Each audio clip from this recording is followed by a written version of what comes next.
अस्सलाम वालेकुम दोस्तों।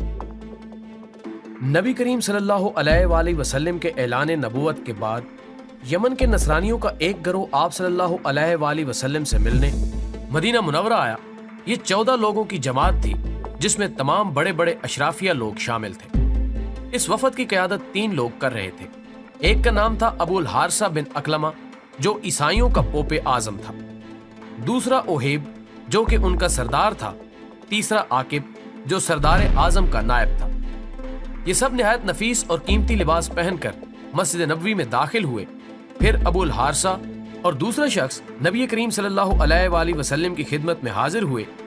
आप सल्लल्लाहु अलैहि वसल्लम ने निहायत करीमाना लहजे में उनसे गुफ्तगू की और कुछ यूं मुकालमा हुआ कि आप सल्लल्लाहु अलैहि वसल्लम ने फरमाया, तुम लोग इस्लाम कबूल करके अल्लाह ताला के फरमाबरदार बन जाओ। अबू हारसा ने कहा, हम तो पहले ही अल्लाह के फरमाबरदार हैं। आपने फरमाया, तुम लोगों का ये कहना ठीक नहीं। तुम लोग सलीब की परस्तिश करते हो और ईसा अलैहिस्सलाम को अल्लाह का बेटा बताते हो और खिंजीर खाते हो। अबू हारसा ने कहा, आप सल्लल्लाहु अलैहि वसल्लम हजरत ईसा अलैहिस्सलाम को अल्लाह का बंदा बताते हैं, हालांकि वो अल्लाह के बेटे हैं। आप सल्लल्लाहु अलैहि वसल्लम ने फरमाया, हाँ, ईसा अलैहिस्सलाम अल्लाह के बंदे और उसके रसूल हैं जो अल्लाह के हुक्म से कंवारी मरियम के पेट में से पैदा हुए। अबू हारसा ने जवाब दिया, क्या कोई बगैर बाप के पैदा हो सकता है? जब आप सल्लल्लाहु अलैहि वसल्लम ये मानते हैं कि ईसा बगैर बाप के हैं, तो आपको मानना पड़ेगा कि अल्लाह हजरत ईसा अलैहिस्सलाम के बाप है। आप सल्लल्लाहु अलैहि वसल्लम ने फरमाया, अगर किसी का बाप कोई इंसान ना हो तो उस पर यह लाजिम नहीं आता कि उसका बाप अल्लाह ताला ही हो, क्योंकि अल्लाह चाहे तो बगैर बाप के इंसान पैदा हो सकता है। देखो, हजरत आदम अलैहिस्सलाम को भी अल्लाह ने बगैर बाप के मट्टी से पैदा किया। उसी अल्लाह ने अगर हजरत ईसा अलैहिस्सलाम को बगैर बाप के पैदा कर दिया तो कौन सी बड़ी बात है। आप सल्लल्लाहु अलैहि वसल्लम के ये हकीमाना दलाइल सुनकर वो हक्का बक्का रह गया। चाहिए तो ये था कि वो आप सल्लल्लाहु अलैहि वसल्लम से मुतासिर होकर दीन इस्लाम कबूल कर लेता, मगर जवाब में उन लोगों ने अपनी जहालत की वजह से झगड़ना शुरू कर दिया।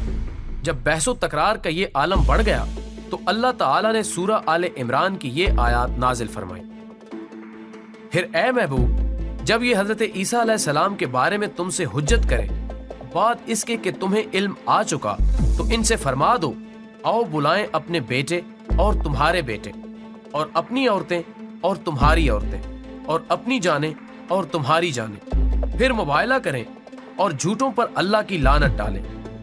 कुरान करीम की इस दावत को अबू हारसा ने कबूल कर लिया और ये तय कर लिया कि सुबह मैदान में निकलकर वो नबी करीम सल्लल्लाहु अलैहि वसल्लम से मनाजरा करेंगे। लेकिन जब अबू हारसा नसरानियों के पास पहुंचा तो उसने अपने आदमियों से कहा कि ए मेरी कौम, तुम लोगों ने अच्छी तरह से जान लिया और पहचान लिया कि नबी आखिरुज़्ज़मा है, और याद रखो कि जो कौम नबी के साथ मनाजरा करती है उसके छोटे बड़े सब हलाक हो जाते हैं।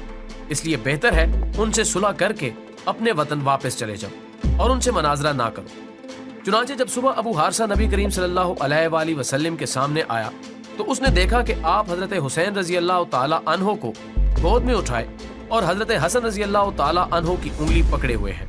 हजरत फातिमा रजी अल्लाह ताला अन्हो और हजरत अली रजी अल्लाह ताला अन्हो आपके पीछे चल रहे हैं। आप उनसे फरमा रहे हैं कि मैं जब भी दुआ करूं तो तुम लोग आमीन कहना। ये मंजर देखकर अबू हारसा कांप उठा और कहा, ए अबू नसारा, कि मैं ऐसे चेहरों को देख रहा हूं कि इन चेहरों को देखकर अगर अल्लाह चाहे तो पहाड़ भी अपनी जगह से चल पड़ेगा। लिहाजा ए मेरी कौम, तुम लोग ये मनाजरा हरगिज ना करो, वरना तुम हलाक हो जाओगे और पूरे रुए जमीन पर कोई ईसाई बाकी ना रहेगा। फिर अबू हारसा ने आप सल्लल्लाहु अलैहि वसल्लम से कहा, ए अबू कासिम, हम आप सल्लल्लाहु अलैहि वसल्लम से मनाजरा नहीं करेंगे और हम चाहते हैं कि हम अपने दीन पर कायम रहें। आपने कहा इस्लाम कबूल कर लो ताकि तुम्हें मुसलमानों के हकूक हासिल हो जाए, मगर उन लोगों ने साफ इनकार किया। फिर आप सल्लल्लाहु अलैहि वसल्लम ने फरमाया कि फिर तुम्हारे साथ जंग करने के सिवा कोई चारा नहीं।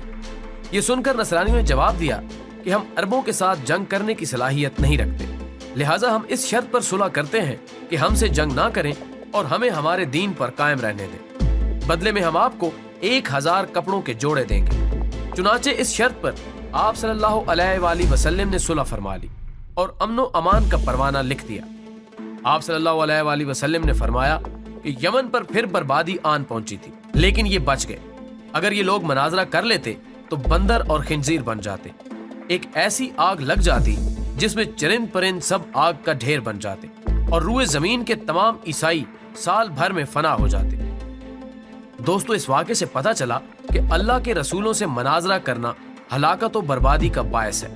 صرف انبیاء ہی نہیں بلکہ اولیاء اور اللہ کے نیک بندوں کا مقابلہ کرنا دونوں جہانوں کی بربادی کا باعث ہے۔ اللہ کے نیک بندوں کی بے ادبی انسان کو فنا کے گھاٹ اتار دیتی ہے اور ایسی تباہی لاتی ہے جس کا کوئی علاج نہیں۔